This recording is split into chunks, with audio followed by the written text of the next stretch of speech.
Ah, Rogue Legacy 2. So many various ways to die. So many terrible, varying, deformed characters from whom to choose. My family line goes back many generations. Some of them were giants. I think I've had about 100 generations of characters now, and so far all of them have died.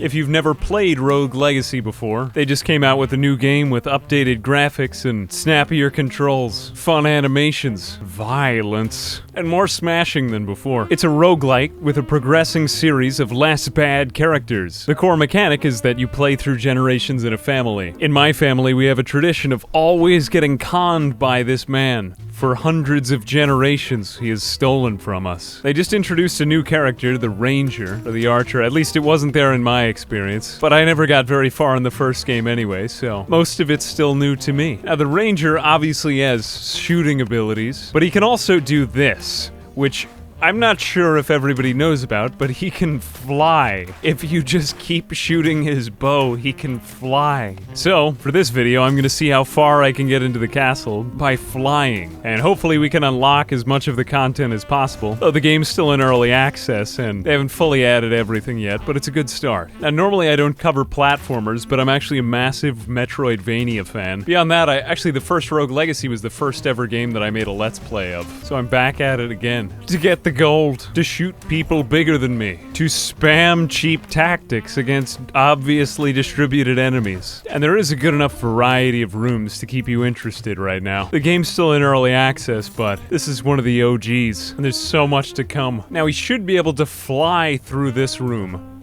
I think I can just continuously do this. Fuck! Nope, it is excruciatingly difficult. Oh, there's other items that make your life easier. Every single room is, I don't want to say procedurally generated, because I don't really fully grasp what the term means, but to me, it's procedurally generated. It's pretty random. And if we get far along enough in the castle, eventually we reach heaven. Just kidding, it's not heaven. It's just another part of the castle, but it's coming along smashingly. In this game, if you hit lanterns, meat comes out of them. Alright, boxes also contain copious amounts of meat. Now, normally this is the part where you need to take a big jump. Some characters will learn an ability that makes them jumpier. But for me, I can just use my flying to get through this part, and to the next part of the castle. Oh, a trampoline. Let's do it again. Yay. Maybe there's something secret up here. Nope, nothing secret, just childlike gaiety. Alright, a message. Game development can be a twisty beast. The bridge biome is said to be our second biome of the game, but it's not ready to show just yet. It explodes when we load it. Game dev is weird and doesn't follow a straight path, so even though the bridge isn't ready, other biomes down the line are. At its heart, Rogue Legacy is an RPG. In order to maintain balance, we can't have players skipping between biomes willy-nilly just yet. So for now, we take a peek at the third biome. This is gonna be the snow biome, which is actually really nice. And I haven't seen as much coverage of this in the other YouTube videos I've had, so I figured why not, for fun, explore a new biome. I unlocked a lot of the other bits and pieces that you need for your character in the game, but the snow biome is, well, it's new, and it's special for me. Here we fight fire ice ghosts.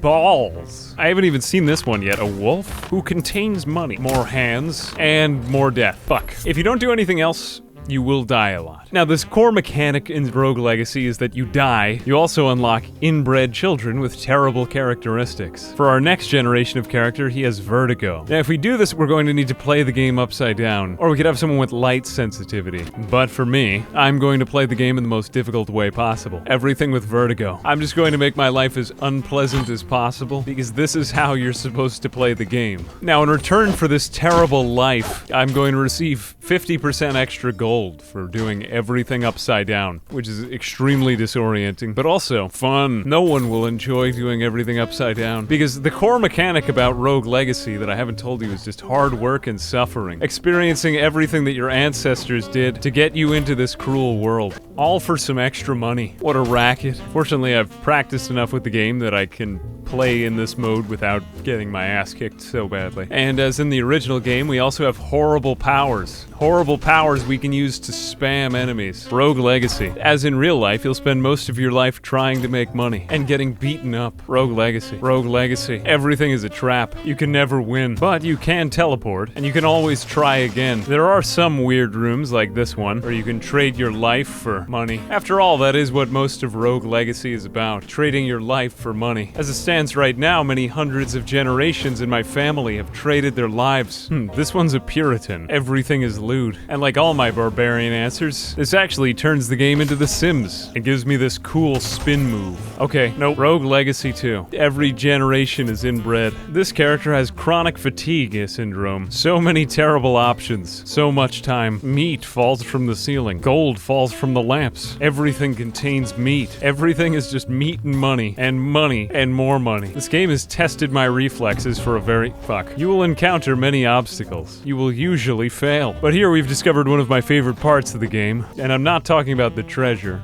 Though the treasure is nice. Really, it's the heirlooms. To get this, we need to pass a series of riddles. We'll regain all of our HP and mana, and be sucked into a wormhole. Consequences. And we're transported to the nether realm. Can we actually... I wonder if there's any secret over here. Nope, no secret. I just have to fly my way back over. Okay, that was unfortunate. Very bad instincts, but I will make it back. Now we need to dash through here. And if we...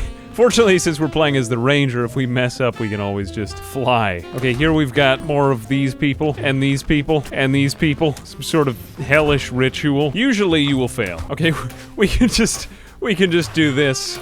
We can just do this instead of passing all of these ridiculous tests. Great. And suddenly, have we reached it? This is further than I've ever gotten. Okay, we might have unlocked the dash. Congratulations, sweet child. You have proven yourself worthy. Now come and claim your inheritance, the power of momentum, and let our souls bind together. Okay. Ananke's shawl. Obtained Ananke's shawl. I guess this unlocks dash? Wow, I haven't gotten that heirloom yet. So now we have the dash ability. Kinda sweet. Kinda sweet. There's also one other heirloom in the castle we can unlock. But for a lack of boss fights at the present moment, I thought that was one of the more exciting parts of the game. And we can actually use that now to dash. And that gets passed on to the next generation. The next generation will be this bearded wizard. Out of all the character classes, I recommend not playing as the wizard. I have never had a good experience as the wizard. Well, I'm lying. This has probably been my favorite one. The fact that you can just go Dragon Ball Z on anyone. Or you can do this. But that usually just gets me killed. And that's why I recommend never playing as the wizard. It can be satisfying, but usually it's just terrible. So this time, I'll play as a colorblind, light-sensitive person. And for all that, you get 20% more gold. And 100% more frustration. It looks like that the bonuses haven't actually stacked perfectly, so I'm just light-sensitive with 20% extra gold. Always take advantage of those loopholes. Secret door? Yes. Secret chest? Retaliation rune. For reaction, there's an equal and opposite reaction. Deal damage to enemies that hit you. Oh, this is a new discovery. I hadn't even gotten runes yet. Another fairy's chest. Haste rune. Oh, we can move faster. Well, damn. I didn't think we'd get all of these runes. Didn't think this was RuneScape.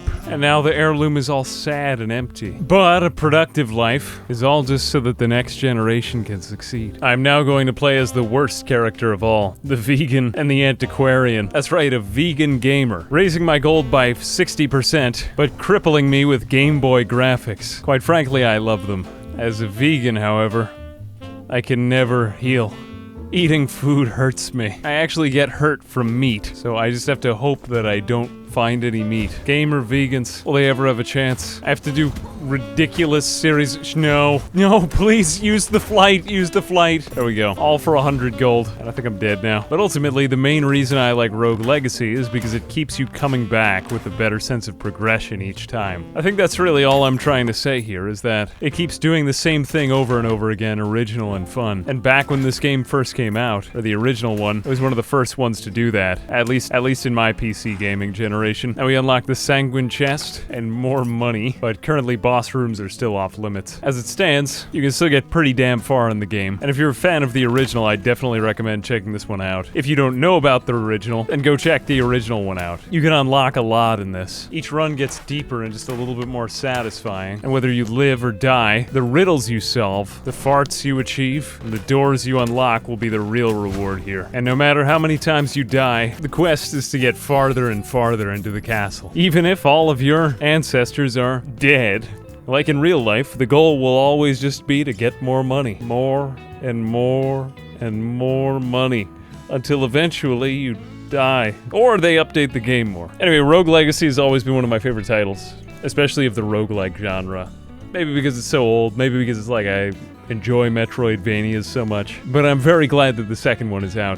This is much more tight, much more responsive, much faster, much more satisfying. There's still a lot of content that needs adding, but it is the early access right now, so they're doing monthly updates, a game for which I have great hopes. Thanks again to the devs for a key to this game. As always, my name's Ambiguous Amphibian. I hope you enjoyed, and I'll see you guys in the next video. Bye-bye. Some of the rooms I do question, though. What a great place to read.